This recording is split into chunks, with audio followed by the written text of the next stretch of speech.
Newsdesk starts right now. Now, just a few hours ago, the Kenyan Parliament passed the Parliamentary Powers and Privileges Bill 2015. Now, the bill has also been seen as an attempt to gag journalists, and the bill has been condemned as an attempt to control flow of information to the public by requiring prior permission of coverage from the Speaker and chairs of the committees. We will be having David Ohito in studio in a short while to talk about what that means to the media industry in the country. But moving away from that, October is a month set aside by advocacy groups to focus on cancer and raise support for research and other efforts to fight the disease. Now, the common perception in both developing and developed countries is that it is a disease of the wealthy, but it is a growing burden for the poor who have little access to information and early screening services. Take a look. When 46-year-old Hadija Banwo found that she had a lump in her breast 5 years ago, she quickly booked a doctor's appointment. And after several tests, she was diagnosed with a cancerous tumor, with doctors recommending surgery. It was a difficult time for Hadija. Her husband was unwell and later passed away. She had 3 kids to take care of. God has been faithful to me. Emotionally and psychologically, I was not depressed at all. I've been a very hardened person. So I just felt my children are there. My husband was practically bedridden at that stage. So the 2 of us shouldn't go at the same time. 5 months later, Bonwa was able to have surgery. She says she tried to stay positive despite the difficult time and believes that her resolve to live helped her recover.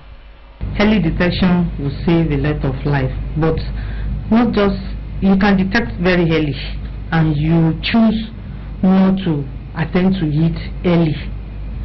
So for me, what I believe is no matter the stage you detect, be it stage 0, 1, 2, 3, be ready to address the situation properly. Worldwide, breast cancer is the most common form of cancer in women. According to the National Institute of Health, about 1 in 9 women will eventually develop it. The risk increases with age. Factors such as obesity, inactivity, alcohol use, or early menstruation can increase the risk. Sebekli Cancer Care Foundation in Lagos wanted to form the largest human ribbon with 12,000 people in a field and break the Guinea world record for breast cancer. The current record stands at 6,700. The group did not make it, but still thousands of people showed up at the event.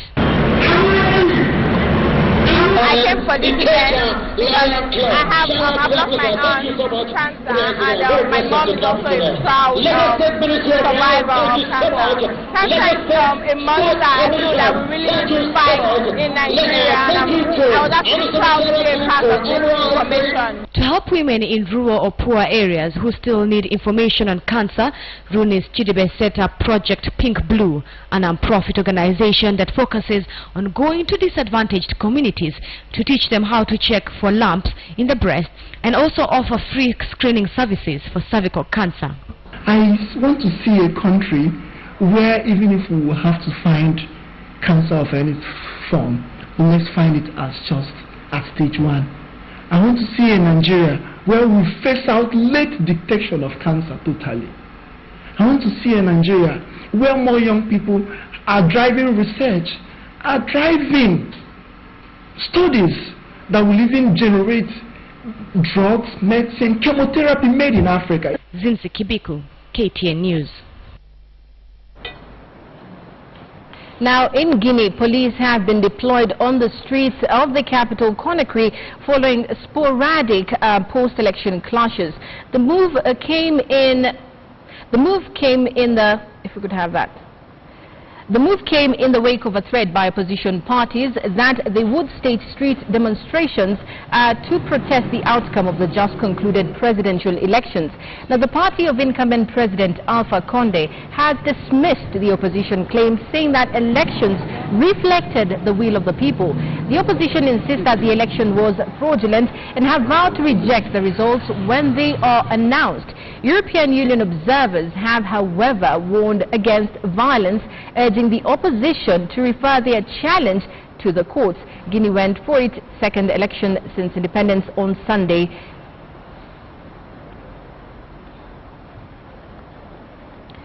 Now, earlier the government dismissed the opposition call. The Sunday vote reflected the will of the people. Election observers have conceded that the election was marred by logistical challenges, but have warned against street demonstrations. All across Guinea, the wait continues for the results of Sunday's presidential election. And in the wake of the tough talk by opposition parties who have threatened to stage street protests, supporters of incumbent President Alpha Condé came out fighting. They say the high voter turnout was the clearest sign that this was a legitimate election. L'importante mobilisation des citoyens. The significant mobilization of citizens illustrates the maturity of the people of Guinea and their commitment to democratic principles and values. It also demonstrates the determination of the Guinea people to preserve national unity and the patriotic commitment to build a state worthy of the name. The group dismissed the opposition's claim that logistical problems experienced in the election had denied it its credibility. Technical malfunctions which have partially marred the election process does nothing to taint the validity of the poll that fully expresses the will of the people. But the European Union Observer Mission acknowledged that the vote was marred by massive logistical challenges, that the opposition and other players should have been given greater access to electoral information. Since the initial recommendations have not been followed, bearing in mind the effect this can have on trust, the CENI can strengthen transparency measures through the centralized publication of detailed results of polling stations when CENI announces the results. The opposition has rejected the results even before they are announced and threatened to stage street protests should the Electoral Commission refuse to conduct a rerun of the polls. The vote is a complete masquerade and a massive fraud. It took place all day and is still going on in certain places. We will not accept these elections. We are calling them to be scrapped. We will not recognize the results that will come out of these elections. But the European Union is warning against street protests, insisting that the country's institutions should be allowed to resolve the dispute. This is only the second presidential election in Guinea since its independence in 1958. The first election, won by the current President Alpha Condé, was conducted in 2010. Joaqueo, KTN News. Now we go back to the lead story of the day. Media gagging in a surprise move. The National Assembly has passed the controversial House Parliamentary Powers and Privileges Bill without deleting controversial clauses. Eldest Member of Parliament Aden Kanan has proposed the deletion of Clause 27, which requires journalists to seek parliamentary approval before publishing proceedings of Parliament or any of its committees, and Clause 34, which introduces the offences of defamation and scandalous libel on Parliament. Now, we are joined by the Standard Digital editor, Mr. David Ohito. Welcome to Newsdesk, Mr. Ohito. What does this mean to the media industry? Thank you, Najma. This is really a sad day for the Fourth Estate and members who practice journalism in this country. It is the fourth attempt by this 11th Parliament to try and pass draconian laws that are aimed at gagging the media and denying public access to critical information.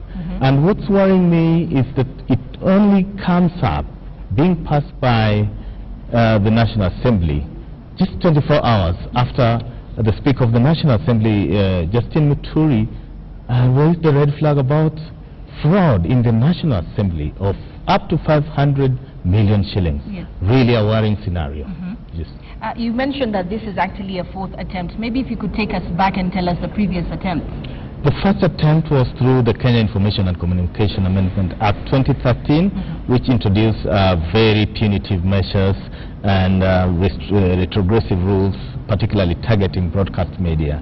And then the second attempt was through the Media Act, which also tried to give powers to the communication minister to try and appoint committees and regulatory bodies for controlling the media. The third was through the Security Laws Amendment Act, which required journalists to require permission from police officers, Inspector General of Police, before publishing stories. And we are saying any laws that are being passed must be responsive to the society. They must reflect the changes that have come. And you can no longer purport that you want to pass laws that will deny media their space to operate freely.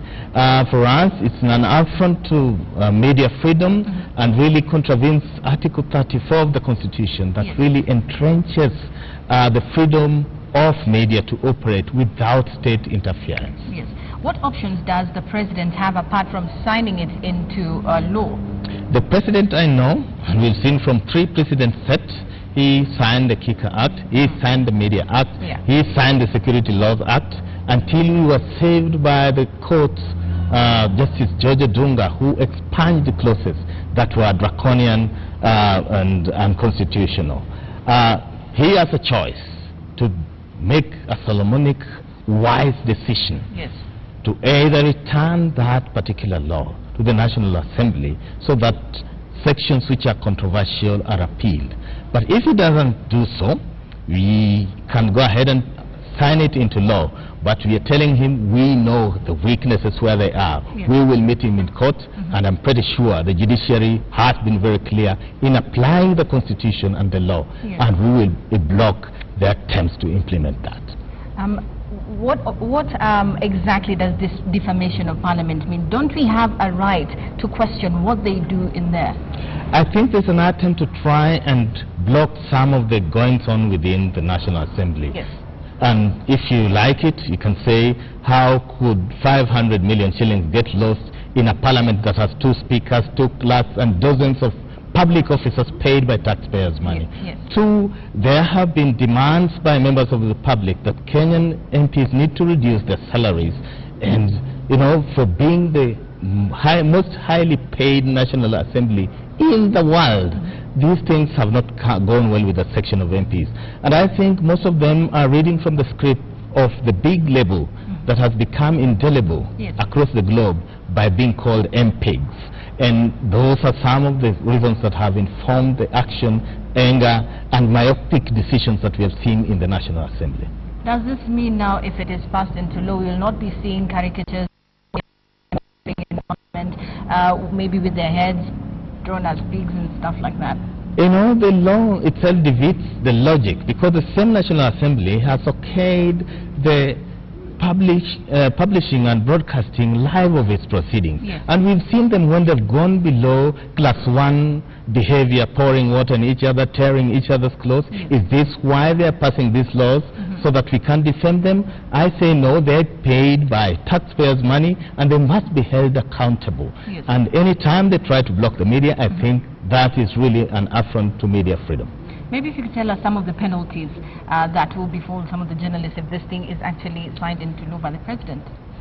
It is really, really serious. They will fine journalists for everything to be defaming either the National Assembly or a member of the House, 500,000 Kenya shillings, which is way above what the journalists earn.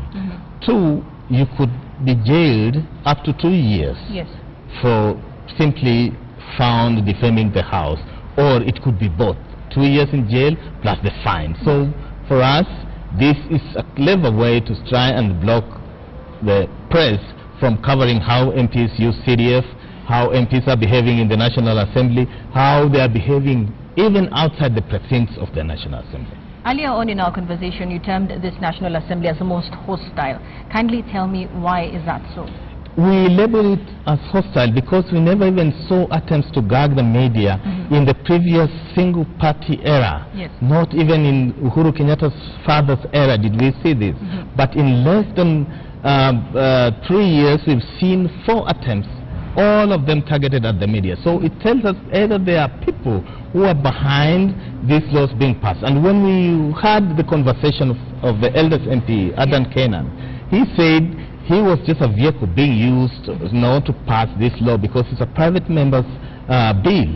But he clearly said it was the property of the Parliamentary Service Commission. Yes. So it means there are people who are keen on controlling media and the information that gets out to the public.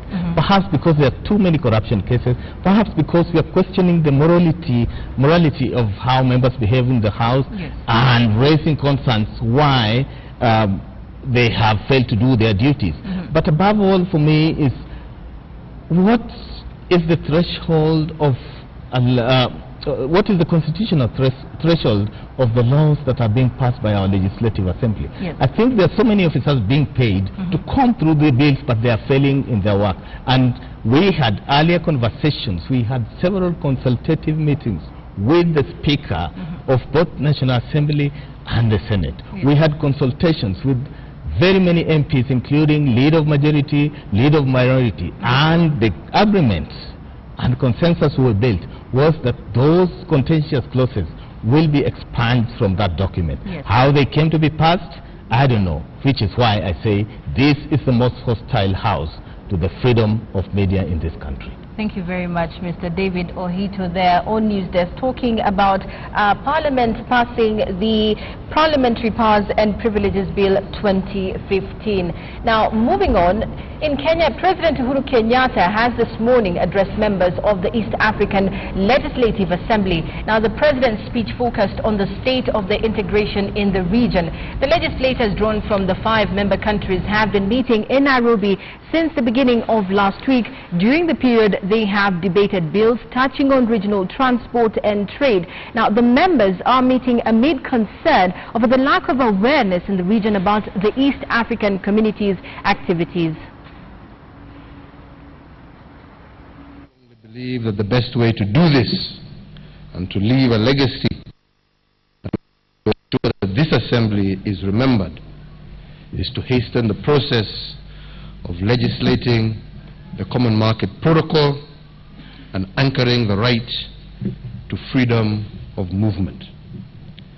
I know that there are and has already been work done in these areas, and I am sure that in the remainder of your term you will want to finish this job. And Mr. Speaker, the fact is that our union, and in order to strengthen it and entrench it in our people, our union needs the free movement of goods, people, capital, and services.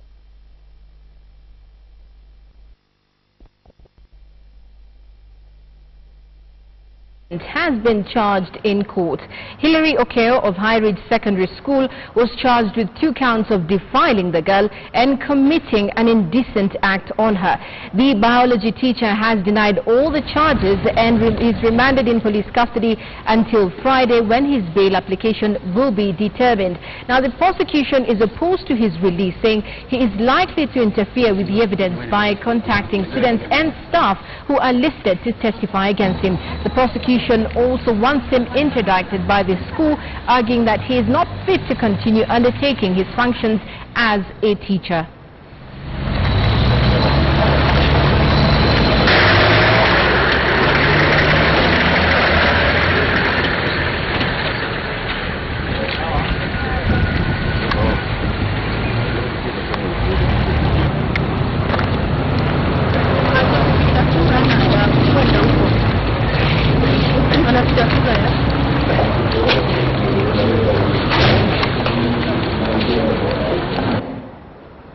Now, the Nairobi Women's Hospital has denied claims that it denied admission to an accident victim who died after being in an ambulance for 18 hours awaiting intensive care unit treatment.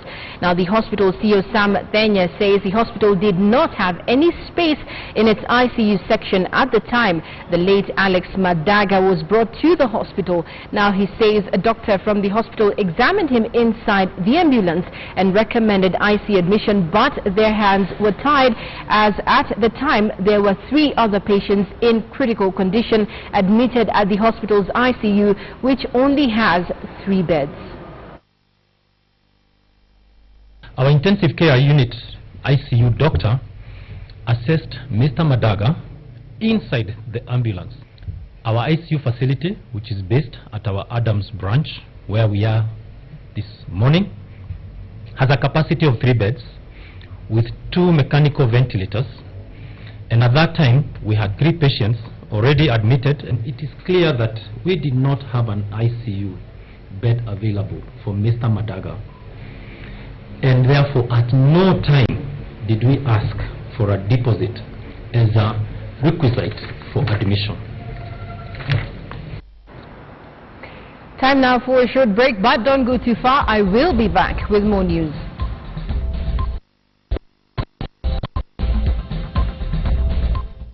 Welcome back to Newsdesk on KTN News, your 24-hour news channel. Now to Ethiopia, where the film industry is coming of age. Filmmakers in that country are now gunning for the Oscars. Lofty Matambo reports on the latest film set in Ethiopia and directed by an Ethiopian. The film explores issues of displacement and loss in breathtaking landscapes of Ethiopia, inside traditional homes and against changing urban settings. Lamb is a film about a boy and his best friend Lamb that he raised, and when he loses his beloved mom and separated from his home and dad, his family who adopt him, his relatives, ask him to slaughter the sheep for an upcoming holiday. And the whole story is about this boy trying to save his best friend from being eaten. Set in Ethiopia, Lamb is the story of a friendship between a young boy and his pet sheep, where he protects it against family members who want to feast on it. It is the East African country's official entry for the Oscars in 2016 in the Best Foreign Language Feature category. It was extremely difficult, and honestly we couldn't find finance. My producer and I initially, with Ama Ampadu from Ghana, we couldn't find finance until the script won a very prestigious prize in France. From many scripts, it won top place. If you go everywhere in Addis, we have almost 20 cinema avenues. In the 20 cinema avenues, almost 18 they screen only Ethiopian movie, local movie. That means it says a lot, you know. Even we pushed Hollywood and Bollywood from the market. So that means our cinema is coming. People are appreciating that they want to see Ethiopian cinema. This is the first film ever directed by Yarek Zelek, who was born in Ethiopia, but he migrated to the United States when he was a child and studied film at the New York University. Lofty Matambo, KTN News. Now, a recap of our top story. The National Assembly in Kenya has passed a controversial House Parliamentary Powers and Privileges Bill without deleting controversial clauses. Now, eldest Member of Parliament Aden Kainan had proposed the deletion of Clause 27, which requires journalists to seek parliamentary approval before publishing proceedings of Parliament or any of its committees, and Clause 34, which introduces the offences of defamation and scandalous libel on Parliament.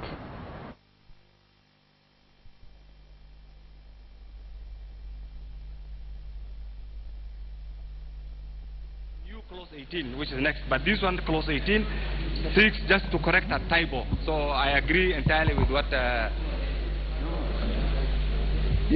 Please don't confuse. In the order paper, there is amendment of Clause 18 and new Clause 18. So continue, Honorable Kainan, please. We are still discussing Clause 18, and what she has suggested is just is a typo error. Very well. So I agree with her. Very well. And for clarity for members, if you look at the tail end of the proposed of what is in the order paper, there are proposals. There are new proposals of new Clause 18, proposed new Clause 18B, 18C and 18D. So members should familiarize yourself, but we'll be proceeding in the meantime. So I put the question, which is that clause 18 be amended as proposed by Honorable Emanikor. Will as many as of that opinion say aye? Aye. As many as of a contrary opinion say nay? The ayes have it. Well, thank you very much for watching Newsdesk on KTN Home. Let us continue with the bulletin on the other side, that is KTN News. My name is Najma Ismail.